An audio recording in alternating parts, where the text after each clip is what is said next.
Keluarga Patisi TV.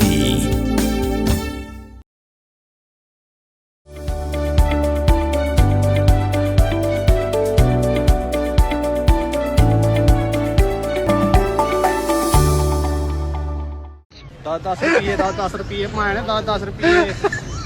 Kau Nongïakhih Pakistan occupied Kashmir lani ke POK kelanang jur shu hak bagi patba ke biaki kelayo bantan ke Pulit bat kela Pynlaw ke uniform jongki bat kela keni lo di Tiar jongki Pulit kumgi helmet ki vest bat ki shield bat kela Tyrwa de hak zakai yaki hak dor ke batang shipho Tyngka hading ke jing Shah bat jongki katuk aningun ki Pulit hak ki patba ki babon ki Pulit kela law hino yaki uniform bat berat ki Tiar jongki khanang bagi patba ki no mis ho bagi de ki Pulit kipat bak lalu mikini Tiar jongki Pulit kila wa iki uniform bak Tiar jongki Pulit harut surak khanang bagi beriau kenyo i bak bagi nolom khubor kenyo pan shandur nering video kani gede ke Nongïakhih bela Pynlaw da ka Awami Action Committee ban persha ya ka sarkar Pakistan namar ke jing e ben jongka iki no shoshnong ki besong basa ha Pakistan occupied Kashmir lani ke POK ke AAC kelabu laku pratli ki mat jing dawa ha ka sarkar Pakistan bat ke wen kita gede ban penduk pendamno iki kat artli ki constituency ha POK ki belabu bah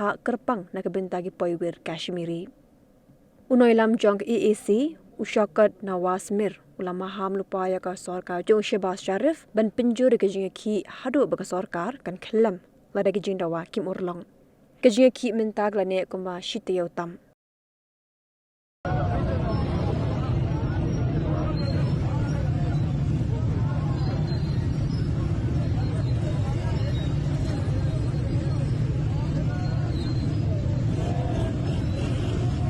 ₹10 mana ₹10.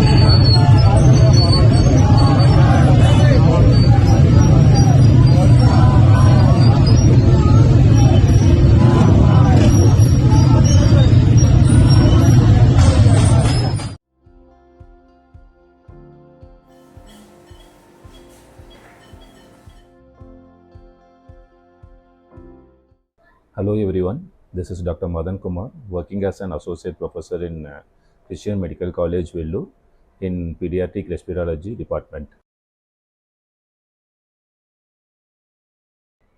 My main treatment would be with pediatric lung disorders such as asthma, recurrent chest infection, and then recurrent cough.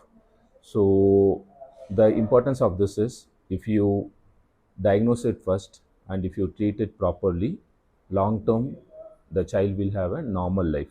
If you are not going to treat the child properly, what happens is the quality of life of the child decreases.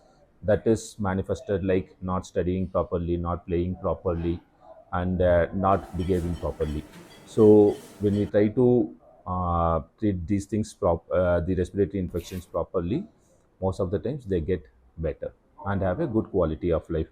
So I am here to screen the children who have respiratory problem. I will be available in Dr. H. Gordon's Robert Hospital from October 1 to October 15 between 10 to 1 p.m. Thank you.